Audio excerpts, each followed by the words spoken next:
Hello everyone. Today I'm back with another story for you all.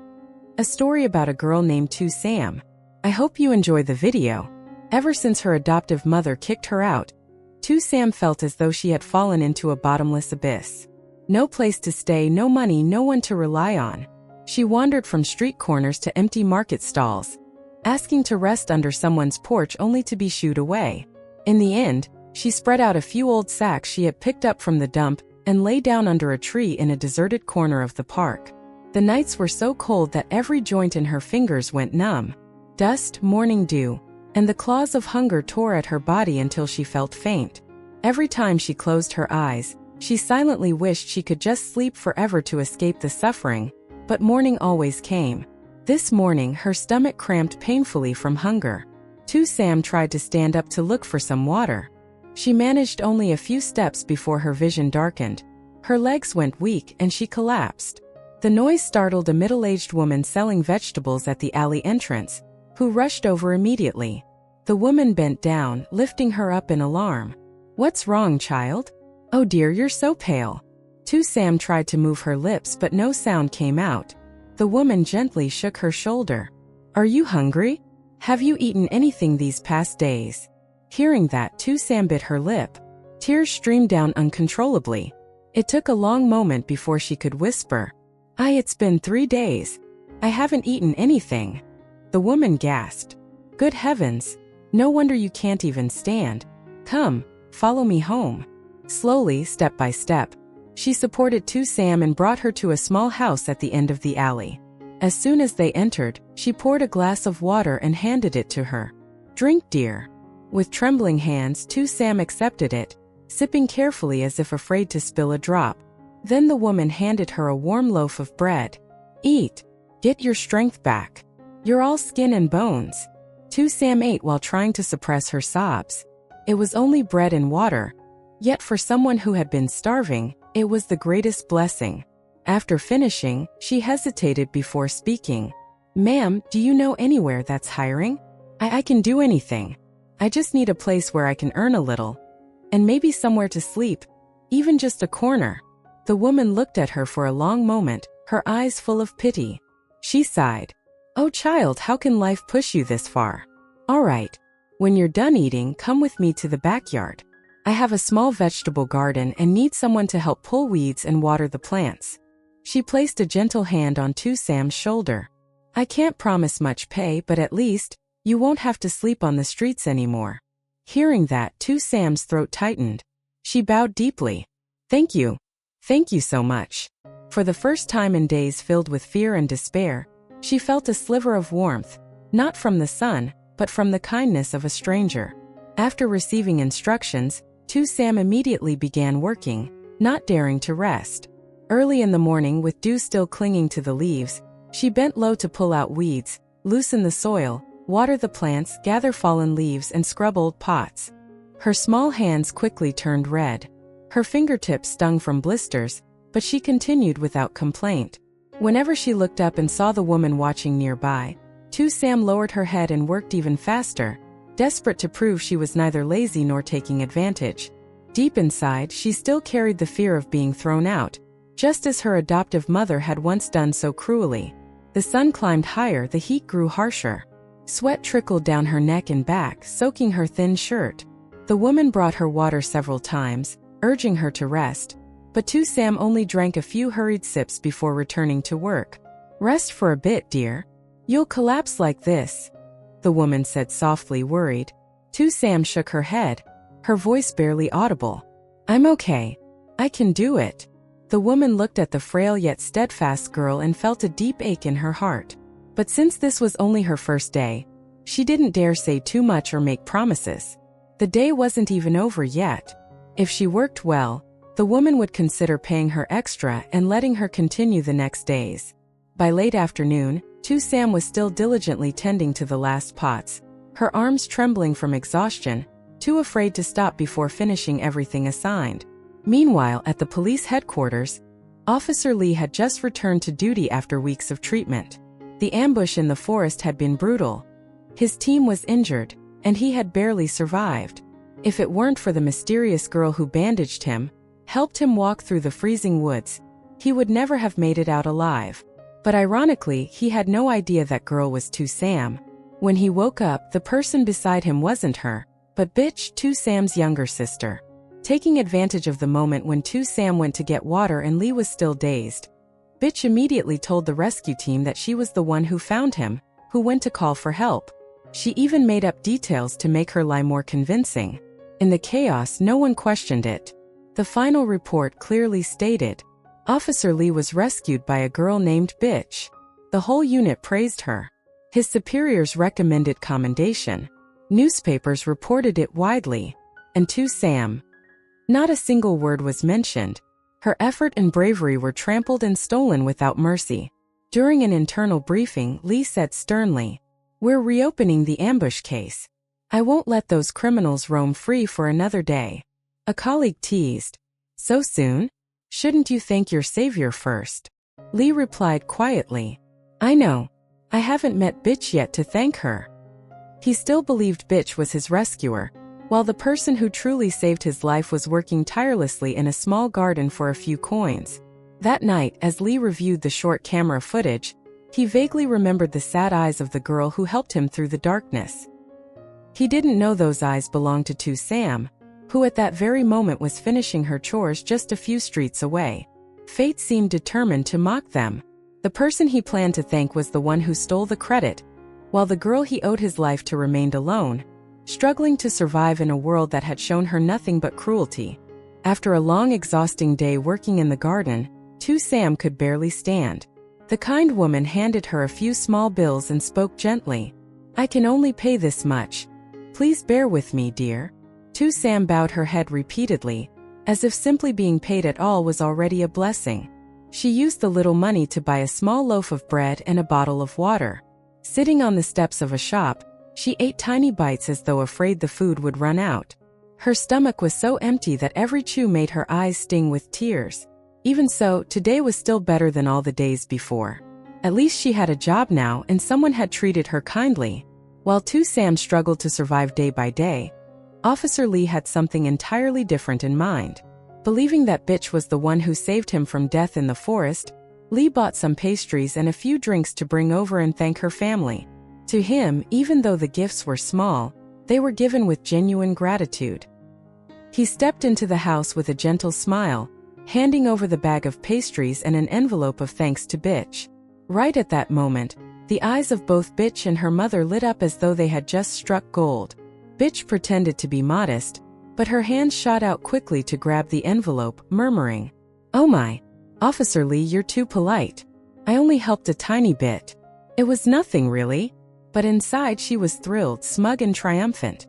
She had liked Lee for a long time, and now she had the perfect reason to get closer to him. She glanced at the envelope, then at Lee's face, her eyes full of calculation. Bitch's mother was just as excited. She hurried into the kitchen, setting up a whole dinner spread, overly enthusiastic as she invited him. "Stay and eat with us, dear. We don't have anything fancy, but take it as our way of showing gratitude. Please stay." Standing beside her, Bitch smiled sweetly, though she couldn't hide the deliberate charm in her voice. "Stay and eat with us, Officer Lee. Besides, I still have so many things I want to talk to you about." The two of them kept pulling out chairs, pouring water, inviting him nonstop, trying their best to keep him there and draw him closer. Lee was a bit startled by the sudden warmth. He had only planned to drop by, say thank you and leave. But seeing the dinner already laid out and their hopeful expressions, he found it difficult to decline. He nodded. "Well, I suppose I can stay for a little while." Instantly their faces lit up. Bitch sat close beside him, intentionally brushing her hand near his chopsticks, creating touches of accidental intimacy that, to an outsider, might look like they were very close. In the midst of this fake, noisy warmth, no one knew that the real person who saved him, Tu Sam, was sitting on a small step just a few alleys away, quietly eating a piece of bread to ease her hunger. No one knew she had been kicked out of this very house by the girl now sitting beside Lee. And no one knew her heroic deed had been stolen. Fate was cruel. One person was praised and rewarded, while the other struggled to survive each day in humiliation. And no one knew that Lee was only a few narrow alleys away from meeting Tu Sam. If he turned back, if he walked down a different path, if he looked a little closer, he might have recognized the person who saved his life. But fate did not let them meet. At least not today. When dinner was about to end, Officer Lee stood up to leave. He was polite and didn't want to impose any further. Bitch felt regret, but still kept her gentle facade. Take care on your way home. Come visit us again sometime. Lee nodded lightly and stepped outside. He had barely reached the gate when he saw a middle-aged man dragging along a thin, exhausted girl with messy hair and clothes stained with dirt. The moment the light hit her face, Lee froze. It was Sam. She kept her head down, looking so worn out that even a small breeze might knock her over. Her adoptive father yanked her arm harshly, scolding, "Hurry up. How dare you come home this late?" The moment Bitch saw Sam, her expression changed instantly. From afar, she rushed to the door, screaming as though someone had stolen something precious from her. "You! How dare you come back here? Get out of my house!"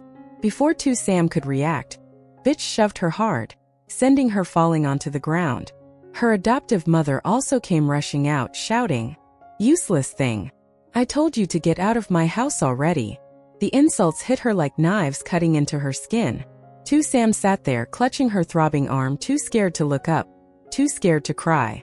Lee, having walked only a few steps away, heard shouting, pushing, cursing. He immediately turned back and stepped closer. "What's happening here? Why are you fighting?" In that split second, Bitch retracted her rage, panic flashing in her eyes at the thought of Lee seeing her true nature. Within seconds, she switched to a sugary sweet expression, rushing to help Sam up. "It's nothing, officer, really. Sam just tripped a little, that's all." Her mother chimed in, her voice stiff and forced. "Yes, nothing happened, sir. The girl is just clumsy." Bitch grabbed Sam's wrist, pulling her up. Pain shot through Sam's arm, but she didn't dare protest. She simply shook her head and stared at the ground. She feared Bitch and her adoptive mother. She feared that if she told the truth, they would beat her even harder once the officer left. Lee stared at the scene. Sam stood trembling, her hands covered in dirt, her clothes worn and torn. She did not look like someone who had just tripped. Something was wrong, he could feel it. But Bitch quickly tightened her grip on Sam's arm, smiling sweetly. "We're fine, officer. You should head home now." Still uneasy but with no proof, Lee nodded and walked away. The moment his shadow disappeared at the end of the alley, the fake smiles on their faces vanished instantly. Bitch grabbed Sam by the hair and dragged her inside. "So you want to ruin my life, huh? Want Officer Lee to find out everything so I'll lose face?" Her adoptive mother slapped Sam hard across the face. "Useless. Living off us and still embarrassing me." Sam held her cheek, her shoulders trembling. She didn't dare fight back. She didn't dare cry aloud. She only bowed her head and endured, just as she had learned to do for so long. The slaps, the yelling, the beatings echoed inside the dark house, while outside, Officer Lee walked down the narrow street, a strange uneasiness growing inside him. The image of Sam trembling with her head lowered haunted him. He didn't know why, but he felt she was hiding something important, and he had a strange feeling that the truth had something to do with him. The next morning, Officer Lee realized he had left his glasses at Bitch's house, so he returned to retrieve them. Just as he reached the gate, he saw Sam standing there with her head lowered, holding a basin of laundry. Her face was pale, her eyes dark from lack of sleep, and bruises from the previous night were still visible on her arms. Lee stepped closer, his voice gentle but firm. "Sam, you remember me, right? Yesterday, are you okay?" Startled, Sam froze. She wanted to speak, to explain something, anything, but fear of her adoptive mother and Bitch tightened her throat. She barely managed to whisper, "You officer." "I." Before she could finish, Bitch rushed out of the house, cutting her off instantly. "Officer Lee, you came back for your glasses, right? I already prepared them." She slipped herself between the two, grabbing Lee's arm naturally, deliberately separating him from Sam. Her gaze flicked to her sister, sharp and cold as a blade. "Sam, get inside and finish your chores. Stop standing here causing trouble." Sam bowed her head and hurried inside without another word. Meanwhile, Bitch tugged Lee toward the alley, her voice sweet like syrup. Are you free? Let's get some coffee. I want to thank you properly for yesterday. Not wanting to argue or make a scene, Lee agreed. But he still couldn't shake off Sam's sad eyes, or the uneasy feeling growing inside him. The cafe was a small place near the main road. When Lee stepped outside to take a phone call, Bitch also answered a call from her friend. Believing he was far enough away, she spoke freely, her voice dripping with arrogance. Oh my God, I told you. Sam is such an idiot. While she went to get water, I told the rescue team that I was the one who saved the officer.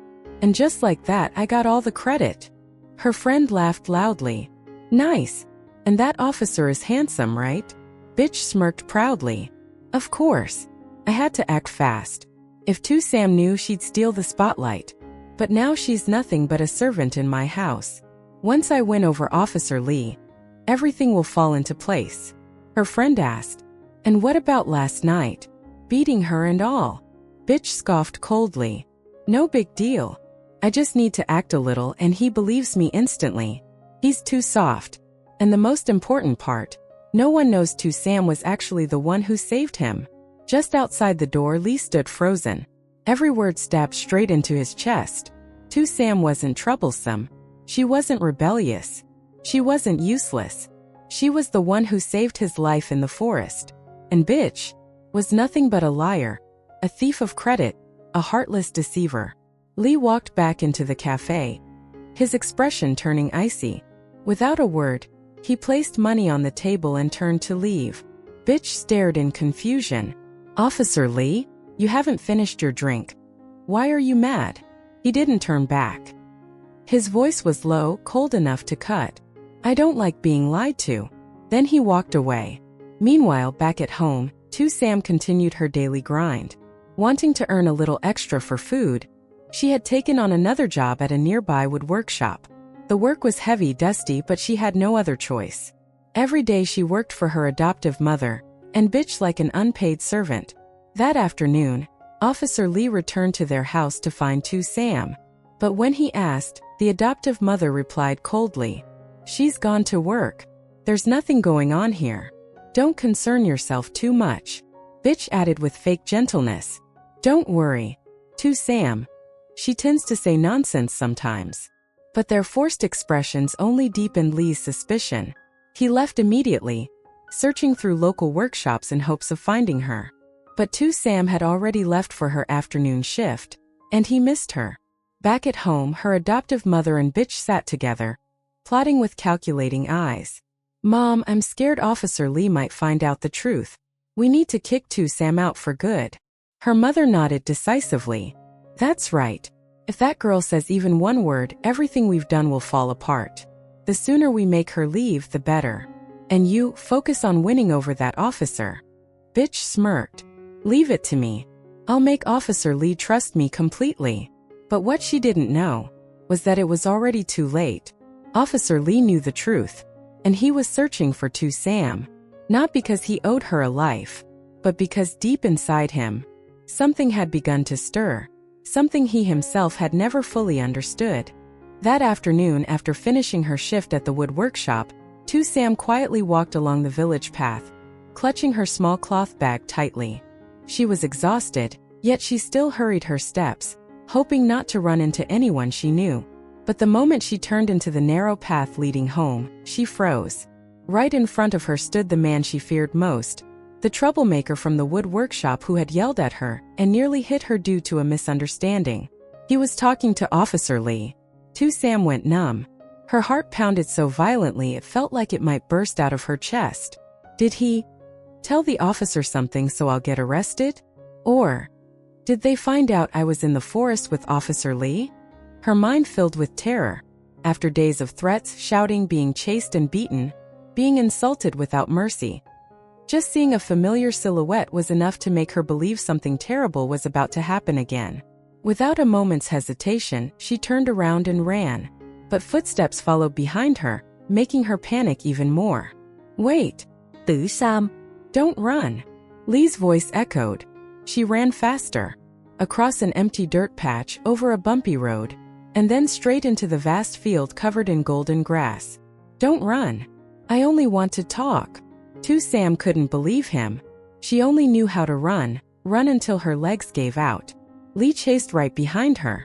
The wind whipped at his clothes, his feet stumbling over the uneven ridges, but he kept going.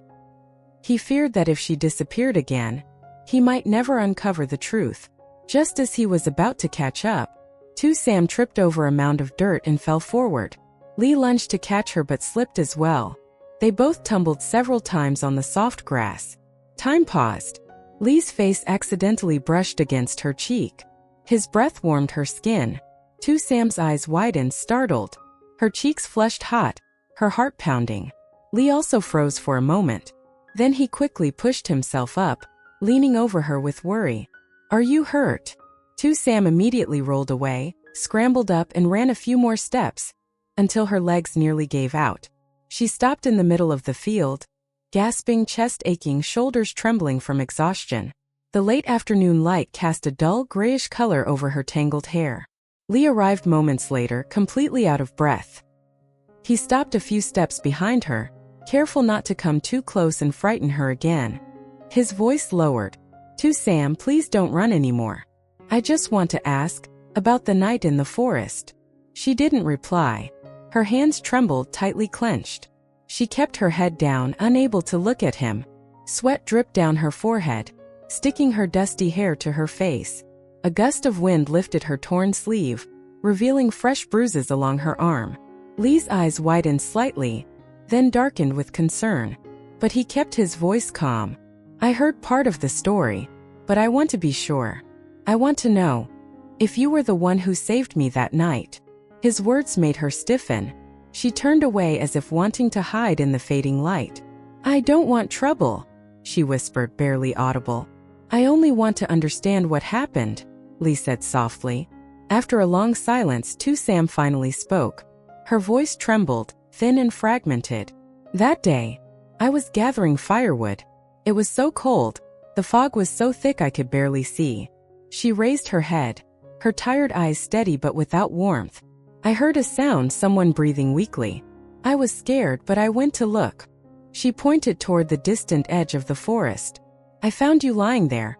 Your body wasn't moving, your face was so pale. I thought you were gone." Her throat tightened as she remembered. "I shook you, but you didn't wake. Your body was so cold, my hands jumped when I touched you. I don't know anything about saving people. I've never seen something like that." She gripped her shirt tightly, as though holding back the fear. "I dragged you to a small cave. I often hide there during heavy rain, so I knew the way. I put dry leaves under you, and tore my shirt into strips to wrap your bleeding wounds." She inhaled shakily. "I tried starting a fire, but it was weak. The cold wind kept blowing in. I was scared you would die from the cold. I heard people say, if the body isn't warmed up fast enough, it can be dangerous." Her voice grew hoarse as she looked down. "So I used the only way I knew. I used my body heat to warm you up." She quickly added, worried he'd misunderstand, "I only did it to save you. Nothing else. I was terrified. I thought you would die right in my arms." The evening wind brushed through, carrying her fear and sorrow with it. "I rubbed your chest to warm your blood again. Your breathing kept getting weaker. I thought you wouldn't survive." A single tear fell onto the ground, light as wind, heavy as every fear she had lived with. "Then I went to get water. I was gone only a little while, but when I came back, they had already taken you away. And Sister Bitch told everyone. She was the one who saved you." She bowed deeply, hands trembling uncontrollably.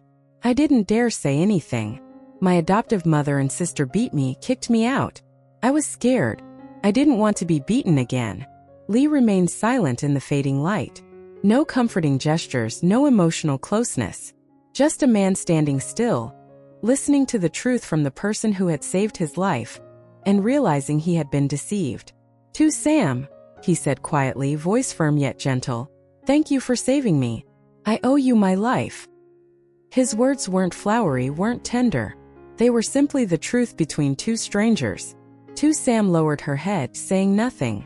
She turned away, unsure what to do with such a gratitude. The evening wind blew across the empty field, stretching a distance between them, distant, heavy, full of things unsaid. A moment later, Tu Sam walked away. leaving Officer Lee standing there, overwhelmed by emotions he couldn't yet name. Xin chào mọi người, rất vui lại được gặp mọi người trong video của mình. Chúc mọi người có một ngày mới an lành và hạnh phúc. Mình hy vọng rằng câu chuyện mới mình chia sẻ với mọi người sẽ mang đến nhiều niềm vui cho mọi người. Và hiện tại thì kênh của mình đang bắt đầu một câu chuyện mới kể về người cô gái mang tên Lý Tử Sam. Và Tử Sam sống trong một gia đình của người cha đã bị mất vợ, và ông lấy thêm một người vợ thứ hai và có thêm một người con riêng, đó là Bích. Thì mẹ nuôi và Bích đều không thích Tử Sam, nên Tử Sam sống trong gia đình toàn phải phục vụ hai mẹ con và phải làm việc vất vả. Liệu rằng cuộc sống cô sẽ đi về đâu, cảnh sát Lee sẽ làm gì để giúp đỡ Tử Sam, thì mời mọi người cùng đón xem ở video tiếp theo nha. Cảm ơn mọi người đã xem hết video hôm nay. Hy vọng rằng mọi người sẽ thích video này của mình. Cảm ơn mọi người. Xin chào và hẹn gặp lại mọi người nhé.